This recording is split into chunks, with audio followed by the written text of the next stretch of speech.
Atentem para a leitura do texto. Colossenses capítulo 1, do versículo 9 ao 12. A palavra do Senhor nos diz: Por esta razão também nós, desde o dia em que ouvimos, não cessamos de orar por vós e de pedir que transbordeis do pleno conhecimento da sua vontade, em toda sabedoria e entendimento espiritual, a fim de viverdes de modo digno do Senhor, para o seu inteiro agrado, frutificando em toda boa obra e crescendo no pleno conhecimento de Deus, sendo fortalecidos com todo o poder, segundo a força da sua glória, em toda perseverança e longanimidade, com alegria, dando graças ao Pai, que vos fez idôneos à parte que vos cabe da herança dos santos na luz. Versículo enfático, convido-vos a lerem numa só voz o versículo 10. A fim...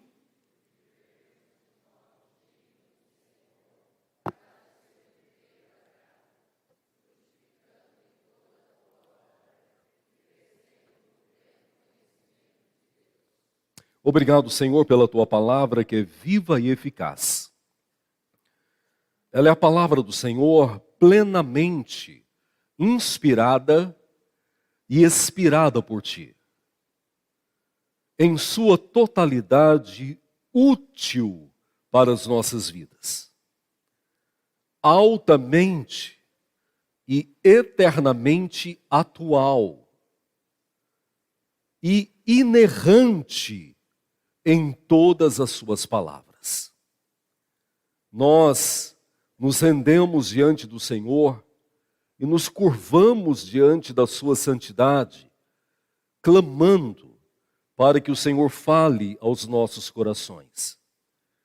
Clamando também para que o Teu Espírito nos dê condições, esclarecendo as nossas mentes, os nossos sentimentos, na compreensão das verdades eternas, e que o mesmo Espírito possa nos capacitar a colocar em prática tudo aquilo que o Senhor irá nos ensinar.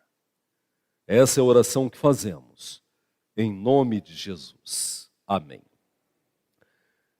A grande parte do Novo Testamento foi feita, foi composta, foi escrita pelo apóstolo Paulo. E há uma grande inquietação no coração de muitas pessoas quando conhecem a história do apóstolo Paulo e conhecem a teologia do apóstolo Paulo.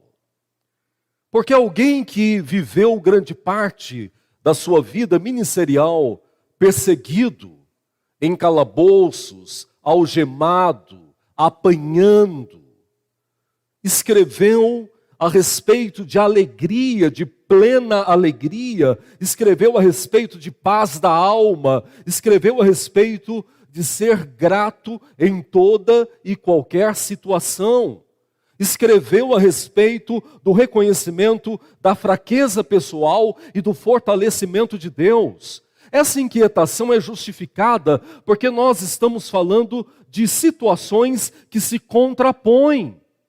Como alguém que sofreu tanto pôde falar tanto de esperança, de alegria, de paz, de liberdade, de gratidão e de adoração? Para o coração humano, meramente humano, voltado para suas filosofias e ideologias próprias, não há lógica, não há cabimento numa realidade dessa. Mas para aqueles que foram transformados, renovados, modificados, arraigados e edificados em Cristo, experimentam, assim como o apóstolo Paulo, em meio às nossas dificuldades, dissabores, lutas, fraquezas, alegria, paz, segurança. Então nós sabemos do que o apóstolo Paulo está falando, mesmo tendo uma vida tão difícil como ele teve. A epístola aos irmãos em Colossos foi escrita por volta do ano 62. E ela é resultado de um conhecimento dado por um homem chamado Epáfras. Epáfras foi o fundador e pastor da igreja em Colossos. O apóstolo Paulo não conhecia aquela igreja, não visitou aquela igreja. Epáfras, conhecedor da sua igreja, viu que aquela igreja estava sofrendo investidas seríssimas. Não há um consenso de qual heresia estava dentro daquela igreja. Mas há uma realidade clara no capítulo 2, do versículo 16 ao 19 e versículo 23, nos quais o apóstolo Paulo fala do que aquela igreja estava sofrendo. Por exemplo, havia um grupo que estava prescrevendo a adoração a anjos, aos seres angelicais. Esse grupo também falava de um conhecimento excepcional, de um conhecimento especial que não era ministrado a todas as pessoas, mas a um grupo seleto. Então, para eles, dentro da igreja de Cristo, havia um grupo especial que recebia as revelações de Deus e havia um grupo secundário que dependia desse grupo primário. Você percebe também na preocupação do apóstolo Paulo que aquele grupo exigia o cumprimento dos rudimentos da lei, como, por exemplo, as festas da lua nova, as festas da lua cheia, as festas de gratidão pela colheita e muitos outros. O grande risco que nós percebemos na igreja de Colossos não era propagado por ateus ou por filósofos pagãos que tentavam destruir a autoridade de Cristo. O grande problema que aquela igreja estava vivenciando era exatamente uma pregação que conciliava fatores humanos, poderes pagãos, ao sacrifício de Cristo. Em outras palavras, o sacrifício não foi o bastante. Nós precisamos agregar a ele alguns rudimentos, que o apóstolo Paulo chamou de vãs filosofias, para que você seja verdadeiramente abençoado por Deus. Nos dias atuais, a situação não é diferente. Nós não vemos muitas pessoas tentando desmoralizar Cristo Jesus. Nós não vemos muitas tendências tentando destruir o poder de Cristo, a supremacia de Cristo, a ação salvífica de Cristo. Mas nós vemos muitas pessoas agregando à palavra de Deus, agregando a Cristo Jesus, fundamentos antibíblicos. Por exemplo, a água santa, a água abençoada. Por exemplo, o horóscopo bíblico, que são aquelas indicações que você usa a Bíblia para achar um versículo que diz respeito ao que você precisa, e não aquilo que Deus quer falar contigo. Por exemplo, a roupa abençoada. Então leve para um pastor, leve para um missionário e você será abençoado. Ou o dinheiro abençoado, ou a devolução do dízimo para que você seja abençoado e se afaste da sua casa o devorador. Quantas outras superstições evangélicas ou do povo evangélico nós podemos citar aqui nesse momento? Então as coisas não mudaram. Os desafios são os mesmos. Talvez o grande problema da atualidade é que, diferente daquela época em que não havia uma comunicação tão dinâmica e tão instantânea, hoje nós temos a internet. Nós temos essas aberrações que são chamadas de poderes do Espírito Santo ou ações de Deus sendo propagadas pela internet. E isso tomando uma dimensão cada vez maior. Qual o nosso posicionamento quanto a isso? Você está preparado, como os irmãos de Bereia e como os irmãos de Tessalônica, para afastar todos os falsos ensinos e centralizar Cristo Jesus na sua vida e também na humanidade? Então o apóstolo Paulo recebeu essas informações a respeito da igreja em Colossos e escreveu essa carta. Foi escrita na prisão em Roma. A partir do momento em que Epáfras o visitou, ficou com ele algum tempo, orando, intercedendo por algumas igrejas, falando a respeito da igreja em Colossos. Ele escreveu a carta e Epáfras voltou para Colossos, levando a carta do apóstolo Paulo. Nós percebemos também que nessa carta tem 2 pontos culminantes. Primeiro e segundo capítulo, que falam a respeito da exortação, do que se deve ser, de como devemos ver e de como devemos compreender a Cristo. E o segundo, que é do capítulo 3 e 4, que falam da prática cristã, como colocar em prática tudo aquilo que a igreja havia lido ou ouvido nos 2 primeiros capítulos. Agora falando do capítulo 1, que é o capítulo para a nossa reflexão, nós vemos primeiramente as ações de graças do apóstolo Paulo. Ele louva a Deus, ele engrandece a Deus. Ele não detém o seu tempo falando da heresia. Ele não traz pormenores, nada disso. Ele fala da igreja, uma igreja forte, dinâmica, que conhecia o evangelho, que estava em atividade na presença do Senhor. Ele procura apontar para aquela igreja que, mesmo com aqueles desvios que estavam crescendo no meio dela, ela continuava sendo uma igreja de Cristo, propriedade exclusiva do Senhor. Então, do versículo 3 ao versículo 8, é o momento de ações de graças, pela fé em Cristo, que a igreja em Colossos nutria no seu interior. Do versículo 9 ao 12, então, é o texto para a nossa reflexão, a oração do apóstolo Paulo. Em seguida às suas ações de graças, ele ora, ele clama ao Senhor. Ele reconhecia que a igreja só pode ficar de pé pelo fortalecimento de Cristo, que não há nenhum pastor, que não há nenhuma liderança que por ideologia própria, que por filosofia própria, sustentem a igreja de Cristo Jesus. O apóstolo Paulo compreendia que se a igreja não estiver fundamentada na palavra, não estiver centralizada em Cristo e não estiver em busca constante e crescente da vontade de Deus, ela será uma igreja falida, uma igreja superficial, uma igreja artificial, uma igreja que vive de eventos, uma igreja que vive de novidades, uma igreja sem raízes.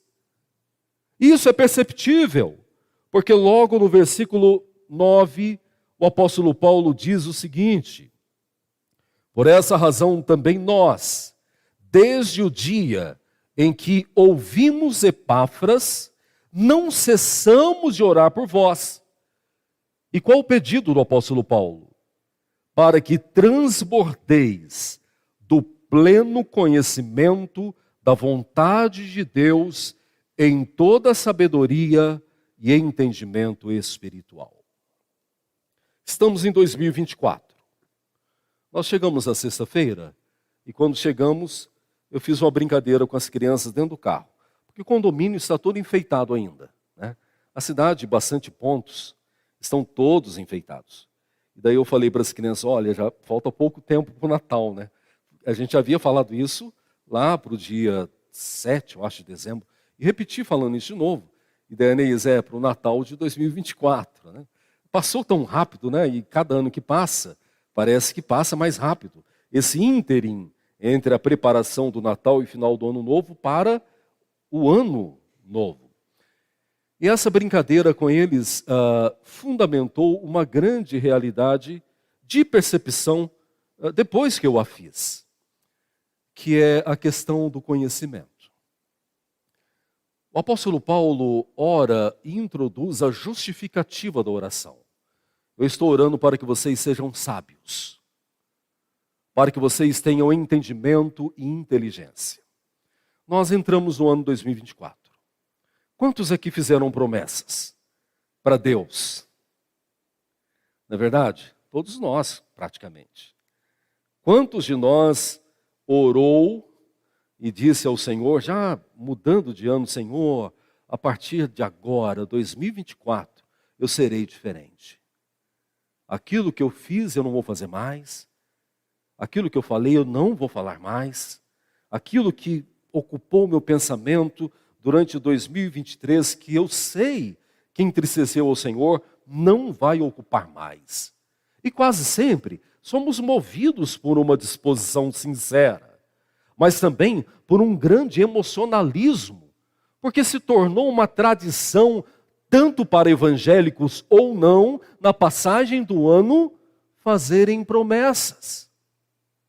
Só que entra o primeiro dia, o segundo dia, terceiro dia, a primeira semana quase sempre nós já esquecemos da maioria delas. E daquelas que nós lembramos, nós começamos a levar a banho-maria. Eu acho que eu prometi demais, né, Deus?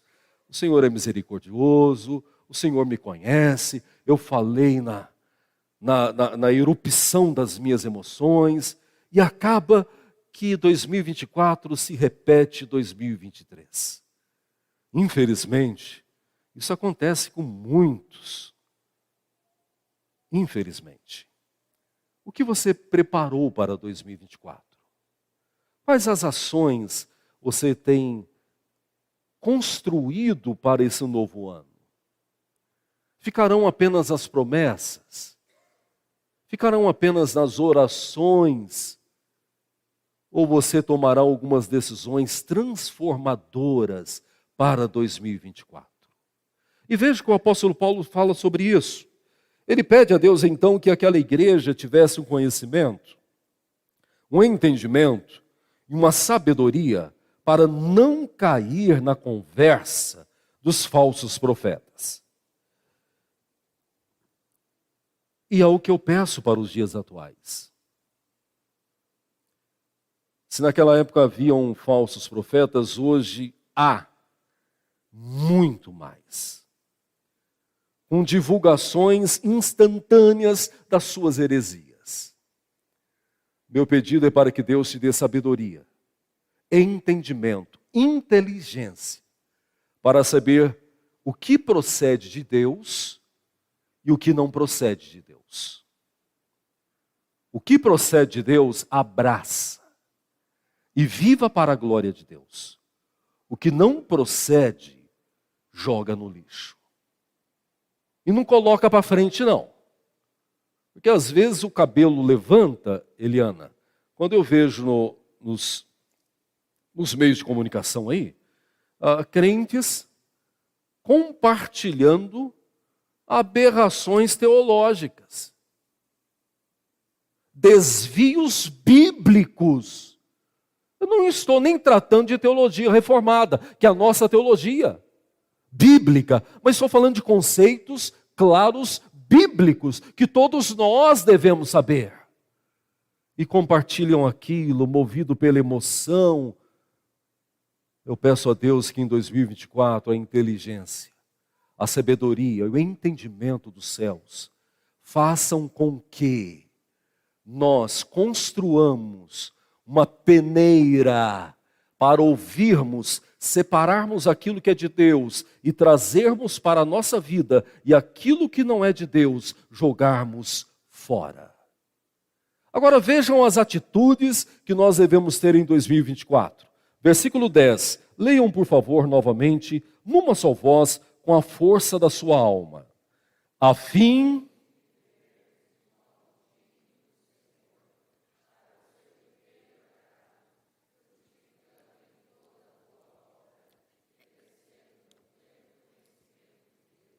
Três ações básicas. Então, compreendamos uma questão. Eu peço a Deus sabedoria, inteligência e conhecimento. Com qual finalidade? A primeira finalidade, para que vivamos de forma digna do Senhor. A primeira preocupação sua para esse ano e para os demais anos: eu estou vivendo de forma digna do Evangelho?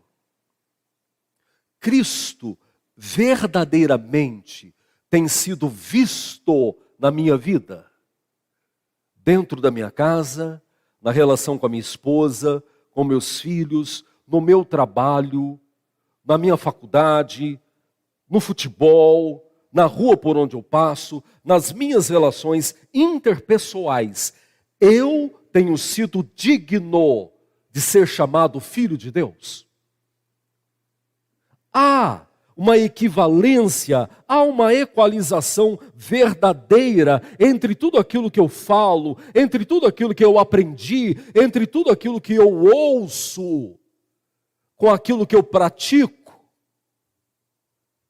A minha vida tem sido realmente um testemunho vivo da graça transformadora de Cristo Jesus? As minhas palavras, quando são ditas, quando são colocadas para fora, elas têm sido autenticadas pela minha prática de vida? Isso é o testemunho real. Isso é o testemunho verdadeiro de alguém que realmente foi transformado pela cruz do Calvário. Um dos cânticos cantado agora há pouco fala sobre isso. Pela cruz nós fomos salvos, pela cruz nós fomos amados. Se não fosse pela cruz, não haveria transformação para as nossas vidas. Viver de modo digno do Senhor é quando nós anunciamos não apenas pelo nosso conhecimento, pela nossa tradição, pelas nossas palavras, mas principalmente pelas nossas vidas, que nós fomos realmente curados, transformados, que o velho homem está sendo controlado dia a dia pelo Espírito Santo que em nós habita, que as minhas ações, que os meus pensamentos, que as minhas palavras, mesmo sendo produzidos por um coração tão pecaminoso, têm sido moldados por Cristo Jesus. Viver de modo digno do Evangelho é não estar conformado com esse século. E o original grego, sobre a conformação desse século, significa estar semelhante. É por isso que algumas versões trazem a seguinte palavra: não se amoldem. As irmãs e até irmãos que lidam com artesanato sabem disso. Ou que fazem pão, bolos, né? A minha mãe gosta de culinária, bolo, essas coisas, biscoito e tudo mais. Quando nós chegamos lá, uma das primeiras cobranças dos meus filhos foram os biscoitos que ela faz em formato de cavalo. Ela tem umas forminhas assim, que ela corta e daí vai para o forno, né? Daí saem os cavalinhos. Eu lembro disso da minha infância. O pessoal de 70 aí vai lembrar disso também. Isso é tomar forma. Você pega uma massa e você dá a forma que você quer. Quando se fala não vos conformeis com esse século, está falando não tenham a semelhança desse século. Como tem sido as nossas vidas quanto aos desvios que nós temos visto nos dias atuais, que tentam normatizar o pecado, que tentam minimizar a gravidade do pecado, que tentam colocar goela abaixo tudo aquilo que a palavra de Deus já condenou. E usam da intolerância religiosa para isso. Mas quem são vocês para julgar? Não somos nada, porque não somos nós que julgamos. É a palavra de Deus quem julga. Então, como nós temos visto a sociedade nos dias atuais? Como têm sido as nossas discussões em meio à família, em que pessoas se colocam como sendo a voz da tolerância e fala que devemos aceitar tudo de todas as formas? Qual tem sido o seu posicionamento? Então, que em 2024, querida igreja, nós possamos buscar uma dignidade ainda maior de Cristo Jesus. Uma coerência ainda maior, uma valorização ainda maior do sacrifício dele pelas nossas vidas. Mas vejam ainda, versículo 10, para o seu inteiro agrado. Nós somos agradados por pouca coisa. A grande verdade é essa. Talvez até a nossa perspectiva foi diminuída com o tempo. Então, um pouquinho que faz para nós, nós já ficamos felizes, né? Ou, mesmo que não tenhamos alcançado a nossa expectativa, aquilo que foi pelo meio, medíocre, já é o bastante. Ah, tá bom. Podia ser pior, né? Mas para Deus não funciona assim. Você não pode agradar a Deus pela metade. Lembre-se disso.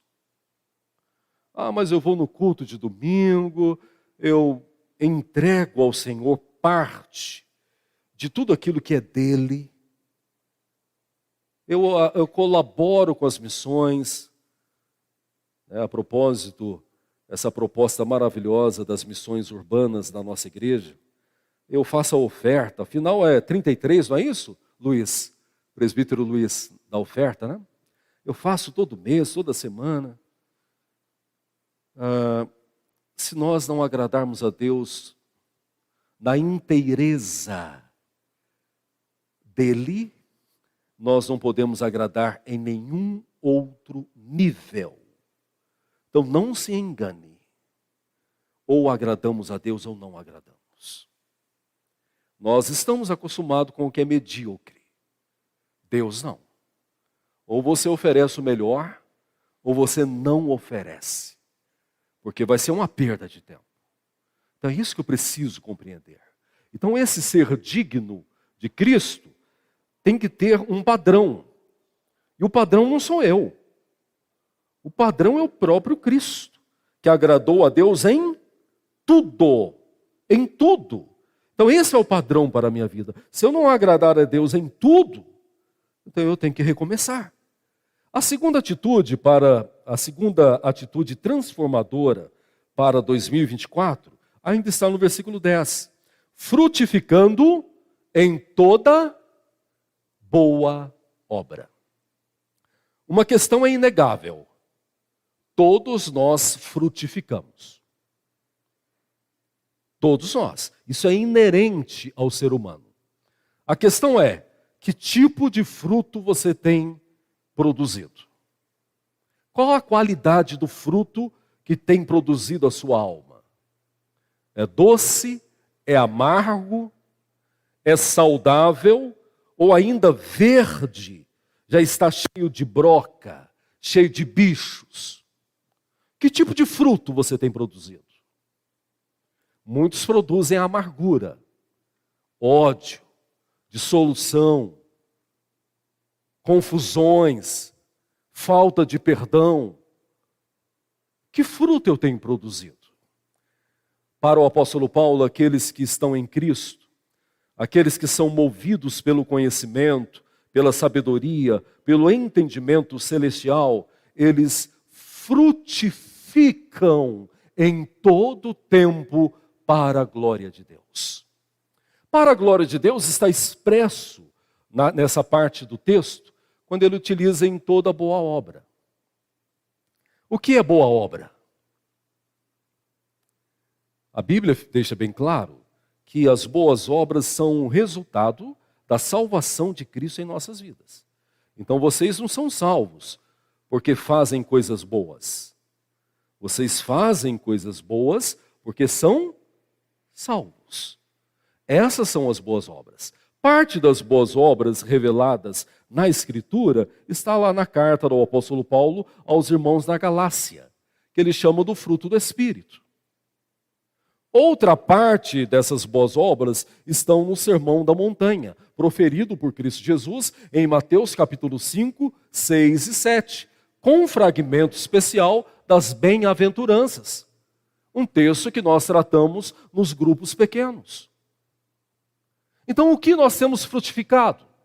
Então, para 2024, que a nossa busca seja que eu possa frutificar para a glória de Deus, que tudo o que há em mim, que provém de Cristo, pelo aprendizado da sua palavra, pela ministração do Espírito Santo na minha vida, pela minha relação com Deus, nos momentos íntimos com Ele, pela minha devocional, na minha oração, que tudo aquilo que Ele tem produzido na minha vida, possa gerar frutos de arrependimento para a glória de Deus. E por que é importante que produzamos frutos bons? Porque o próprio Evangelho nos ensina que se conhece a árvore pelo fruto que ela produz. Então você deve se preocupar. Jesus fez uma parábola dizendo que o agricultor, que é Deus, de vez em quando passa pela sua agricultura e analisa as árvores. E ele olha para cada uma, olha com detalhe. E aquelas que ele percebe que não produz, ele corta e lança no fogo. Se você está arraigado em Cristo, Deus tem que encontrar frutos de boas obras na sua vida. E finalmente, a terceira orientação para que tenhamos atitudes transformadoras para 2024. Ainda no versículo 10, crescendo no pleno conhecimento de Deus. Tem muitas ações nas nossas vidas que são acabadas. Agora, as mais importantes estão em andamento. A aplicação da língua portuguesa é gerúndio. É aquela ação que é contínua. Ninguém cresce o bastante na presença de Deus. Isso é bom que você saiba. Porque o grande risco dos evangélicos é idolatrar a liderança. Idolatrar pregadores, idolatrar pastores, porque ainda há uma tradição antibíblica e equivocada que nós somos mais santos que vocês, que nós somos melhores que vocês, e que Deus atende às minhas orações com maior facilidade do que as suas.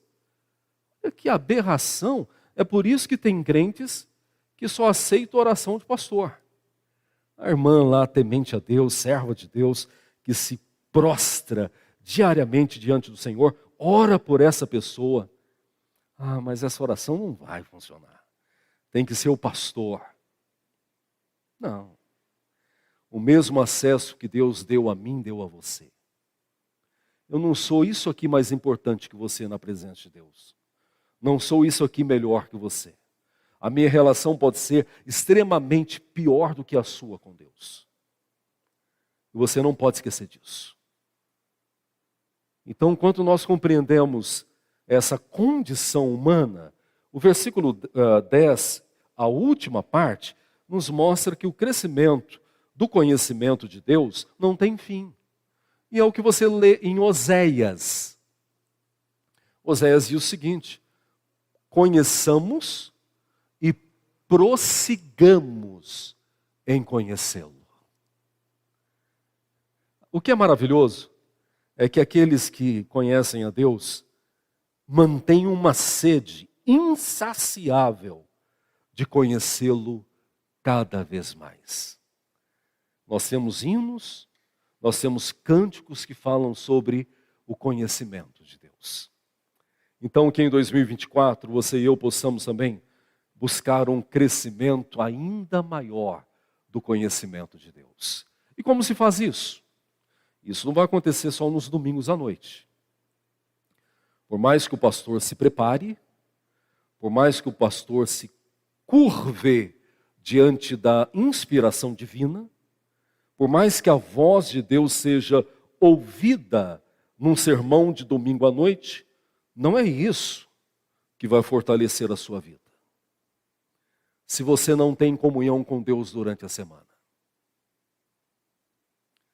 Vida com Deus não acontece aqui no domingo à noite. Aqui é o resultado de tudo. Aqui é a expressão daquilo que você foi durante a semana. Você amou a Deus? Você viveu para Deus? Você tirou um tempo de oração, de reflexão da palavra? Você se alimentou da verdade? Então, quando você chega aqui, você chega com aquela alma, com a disposição de adorá-lo, de bendizê-lo, e não com a disposição de receber. Quer conhecer a Deus? Não espere por mim. Não espere pelo pastor Marcelo. Conheça Deus por meio de Cristo, através da palavra, através da oração, através da qualidade do tempo com Deus. E não adianta justificar dizendo que não tem tempo. A propósito, essa é a desculpa da humanidade. Tudo que é importante para nós, nós não temos tempo. Já prestaram atenção nisso? Para filhos, nós não temos tempo. E quando tem, está cansado. Para a esposa ou para o esposo, no casamento, nós não temos tempo. E nem paciência. Para as coisas de Deus, é a mesma coisa. Mas é a correria do dia a dia. E eu estava refletindo esses dias atrás, na verdade foi domingo passado, eu preguei lá em Minas. E falei um pouco a respeito disso, sobre o nosso tempo, né? E daí quando a gente olha para o passado, esses irmãos queridos aí, os mais experientes, da década de 50, de 60, que não tinham carros, né? Que às vezes tinham que pegar ônibus, e tinham poucos ônibus naquela época. Quantos foram para a igreja a pé, de caminhada distante? Ou dependendo de carona? Hoje a maioria de nós tem carro. E quem não tem, a maioria dos que não tem, porque não quer ter. Tem Uber, tem outros aplicativos. Então, vir para a igreja hoje é mais fácil. Quantos aqui chegaram na igreja molhado de chuva? Porque a chuva te pegou na estrada. Quantos aqui, como eu, quando garoto que acompanhava meu pai, andávamos em estradas de terra com um lampião para ir cultuar na casa de um irmão? Não era muita coisa não, coisa de 3 quilômetros. Mas a gente andava. E a gente vem falar hoje que não tem condição? Que não tem tempo? Basta você fazer um cálculo. A propósito, a maioria dos celulares faz isso. Se você abrir lá um setor, não me pergunte qual é. Se abrir um setor, vai falar o tempo que você usa em cada aplicativo. E você vai ver o quanto você usa no WhatsApp, no Instagram e no Facebook. E daí você volta domingo e fala, pastor, não tem tempo para buscar Deus. Faça isso. Isso é uma grande mentira que nós construímos. A nossa relação com Deus depende da qualidade do tempo que nós temos com Ele. Então procure essa qualidade em 2024. Finalmente, leiam, por favor, o versículo 11, só para entendermos um pouco melhor. Olha que coisa maravilhosa. A finalidade é que nós vivamos de modo digno do Senhor, frutificando em toda boa obra e crescendo no pleno conhecimento de Deus. Tá? Versículo 11. Por que não tem justificativas, Jessé? Olha o versículo 11. Sendo fortalecidos com todo o poder, segundo a força da sua glória, em toda perseverança e longanimidade. Ou seja, não depende de você. Então não adianta, não vai dar certo, eu sou fraco. O apóstolo Paulo está falando, é Deus que vai te fortalecer.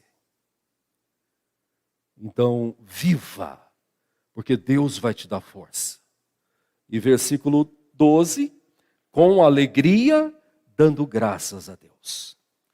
Que 2024 seja também um ano de gratidão, um ano de louvor, um ano de reconhecimento que Deus tem nos abençoado, que Deus tem estado conosco e que Deus tem nos dado todas as formas, todas as ferramentas para que vivamos para a sua glória. Que o Senhor te abençoe com a luz da sua palavra, em nome de Jesus. Senhor, obrigado por esse momento. Obrigado pela tua palavra que é viva e poderosa. Aplica em nossos corações.